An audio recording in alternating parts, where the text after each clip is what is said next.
encore pour cette opportunité de vous présenter ces deux programmes que sont les Marie Skłodowska-Curie et l'ERC, qui sont tous les deux programmes ouverts à n'importe quel domaine de recherche et n'importe quel sujet de recherche. Et c'est pour ça qu'ils peuvent aussi vous intéresser.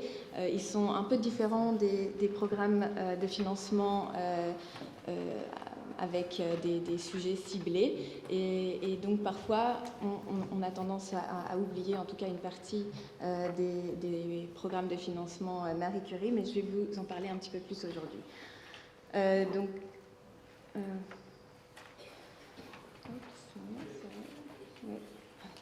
Donc comme vous devez savoir, le programme Marie Skłodowska-Curie, plus communément appelé Marie Curie, et l'ERC font partie du pilier Excellence en sciences de Horizon 2020, qui représente un des plus gros programmes cadres au niveau européen, avec environ 80 milliards d'euros sur 7 ans. On arrive d'ailleurs à la fin de ce programme et on est déjà en train de préparer le suivant. Et je vais d'abord vous présenter le programme Marie Curie avant de finir avec le programme ERC assez brièvement, puisque le temps est assez limité. Pour le programme Marie Skłodowska-Curie, la principale caractéristique est donc, comme je viens de vous le dire, un programme ouvert à tous les domaines de recherche, ouvert également à tous les chercheurs à n'importe quelle étape de leur carrière dans la recherche, de n'importe quelle nationalité et de tous les âges. Une des grandes caractéristiques de ce programme est aussi basée sur la formation des chercheurs au début de carrière, mais aussi la formation tout au long de la recherche, de la carrière en recherche, et également avec la possibilité d'améliorer ses perspectives de carrière à la fois dans le domaine académique et dans le domaine privé. L'un des points forts de ce programme est également la possibilité de donner des conditions de travail très intéressantes aux chercheurs et également de leur permettre de se déplacer d'un pays à l'autre. C'est une des règles d'ailleurs de ce programme qui pousse les chercheurs à bouger au sein de l'Europe ou en dehors de l'Europe. Donc, soit une mobilité internationale, avec également la possibilité d'avoir une mobilité intersectorale, entre secteurs, donc entre académiques et privés ou vice-versa, et aussi également entre disciplines. Et on encourage vraiment les projets interdisciplinaires et multidisciplinaires dans ce programme, avec évidemment la possibilité d'avoir des collaborations au niveau individuel, au niveau des chercheurs, mais aussi au niveau des institutions qui peuvent évoluer et durer dans le temps.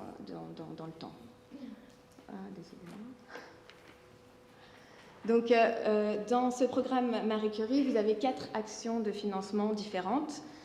Certaines sont monobénéficiaires, donc un chercheur avec un laboratoire d'accueil. C'est notamment les bourses individuelles, principalement dédiées aux postdoctorants. Et vous avez de l'autre côté des programmes multibénéficiaires, comme les réseaux de formation innovants, ITN, ou bien les échanges de personnel de recherche et d'innovation, RISE, qui peuvent soit se faire des échanges entre académie et privé, secteur privé, ou bien des échanges entre personnel de recherche entre pays européens et pays non européens. Et enfin, vous avez un co-funding, un programme de cofinancement qui va permettre au niveau régional ou national de créer des programmes doctoraux ou post-doctoraux.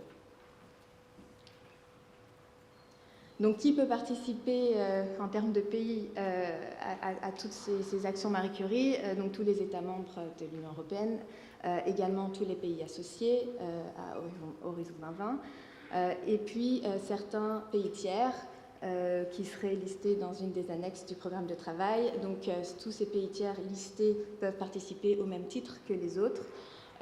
Par contre, s'ils ne sont pas listés dans cette annexe, ils peuvent éventuellement recevoir un financement de façon exceptionnelle si c'est approuvé durant les évaluations par des experts externes. En termes d'organisation, encore une fois, des bénéficiaires du secteur académique peuvent participer, comme toutes les universités, les centres de recherche, mais également des bénéficiaires du secteur non académique, des grandes entreprises, petites et moyennes entreprises, des musées, des hôpitaux, tout ce qui n'est pas recensé dans le secteur académique.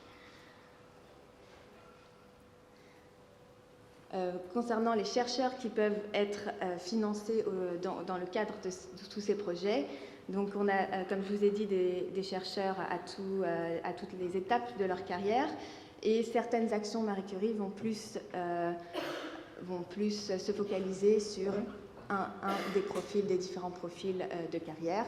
Donc par exemple pour les ITN, CoFound et RISE, vous pouvez recruter des jeunes chercheurs, des chercheurs au début de leur carrière, donc sans doctorat et avec moins de 4 ans d'expérience en recherche. Les bourses individuelles avec les RISE, donc les échanges de personnel, s'adressent plus également aux chercheurs plus expérimentés, donc après la thèse, ou avec plus de 4 ans d'expérience. Et l'action RISE en fait donne le plus de flexibilité au niveau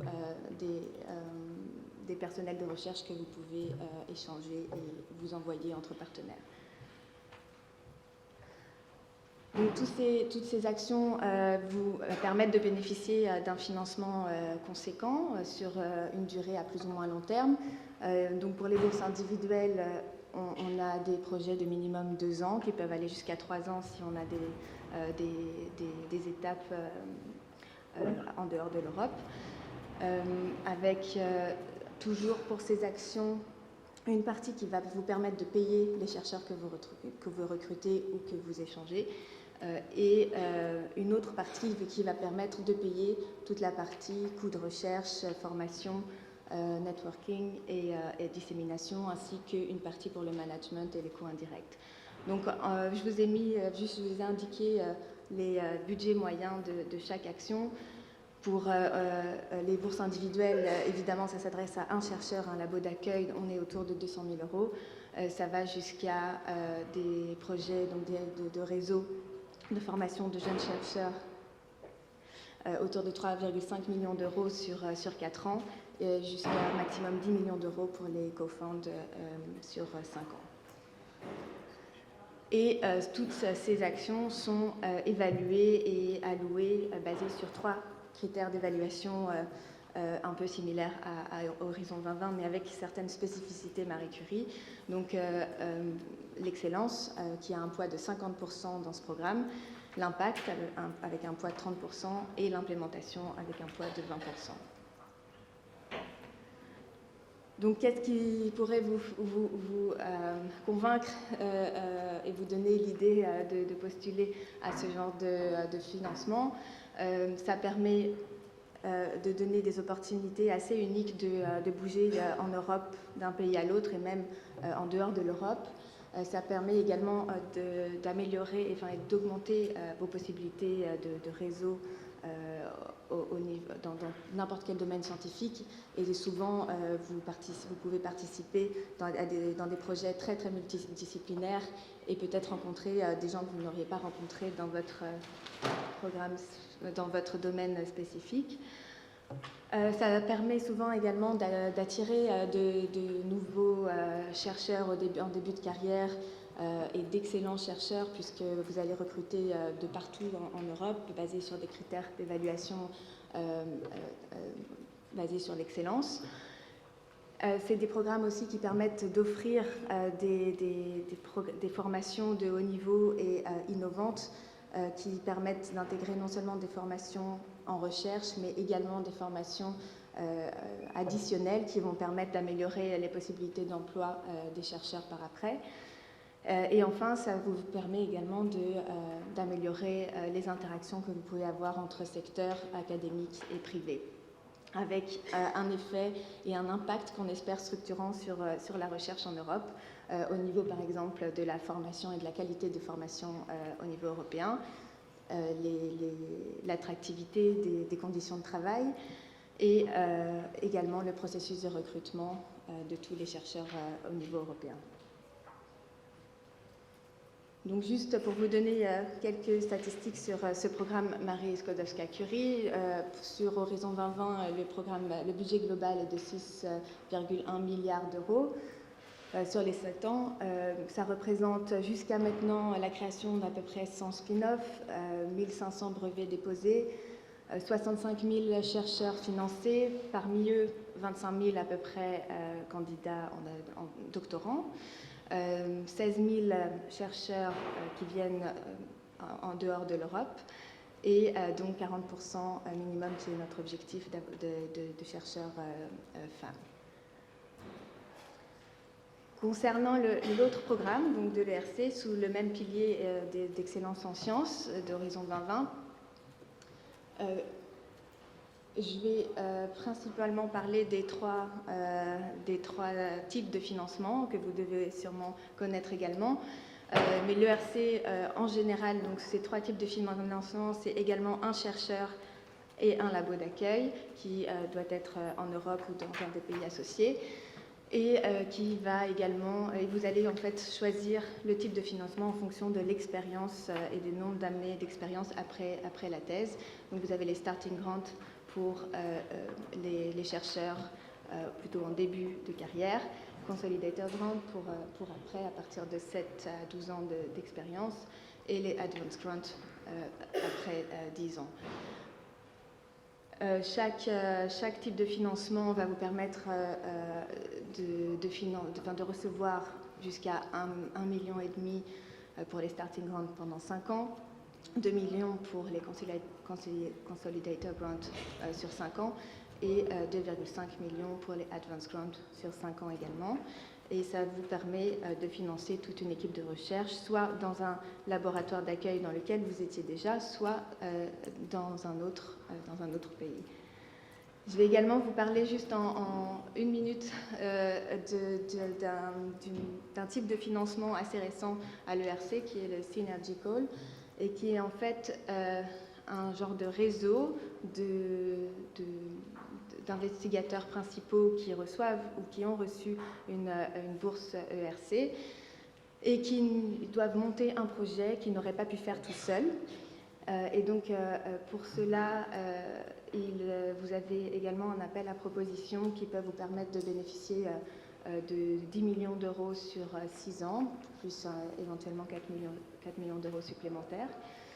Et ce call se fait également en 3 étapes donc pour l'ERC, avec des interviews de tous les investigateurs principaux à la dernière étape des évaluations.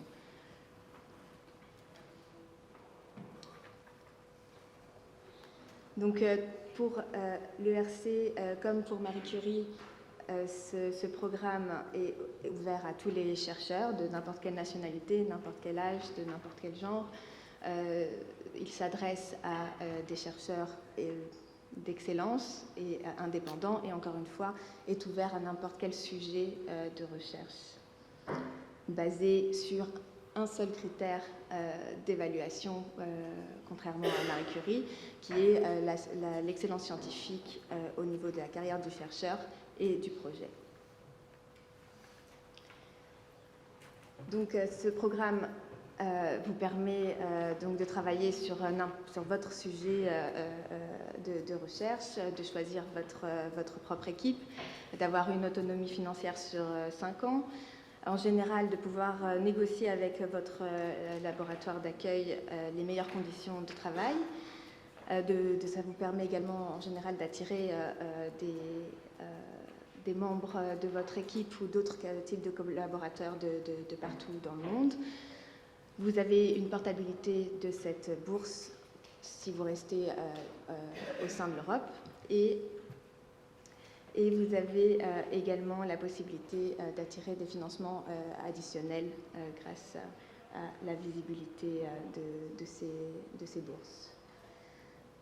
Donc juste pour vous montrer que le programme de l'ERC finance également des doctorants et des post-doctorants, plus de 50 000 jusqu'à maintenant, qui travaillent dans les équipes des investigateurs principaux financés par l'ERC, et que c'est un programme aussi qui finance beaucoup les chercheurs au début de leur carrière, puisque 2/3 des lauréats sont encore au début de leur carrière.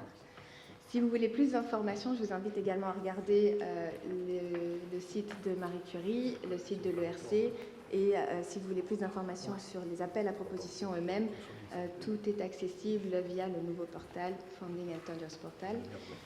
Et vous pouvez me contacter également par email si jamais vous avez une question. Merci beaucoup.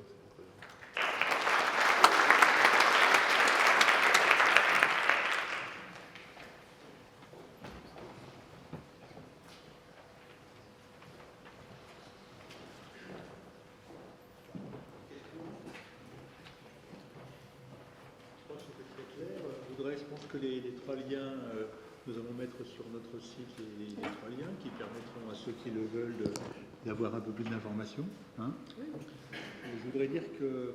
Est-ce qu'on sait si les perspectives du budget pour le prochain programme sont bonnes ou pas, ou c'est pas encore décidé? Alors,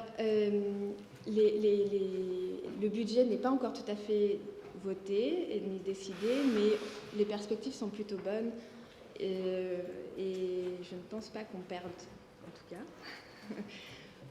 On ne va pas non plus doubler le budget, mais je pense qu'on sera les perspectives sont plutôt optimistes. Je pense qu'à 80 milliards d'euros, on peut difficilement doubler le budget, mais on a approché des 100 milliards, off the record. Vous voyez que les perspectives sont extrêmement intéressantes. Pas de questions? Moi, je me permets juste un petit commentaire pour siéger dans différents panels. C'est pour vous dire que la France est malheureusement sous-performante en termes de succès, on peut le dire quand même, par rapport à d'autres pays comme les Anglais, les Britanniques, les Hollandais, les Allemands. On peut mieux faire par rapport à nos implications, et on a la qualité scientifique pour le faire. Il y a peut-être un peu moins de motivation dans les instants.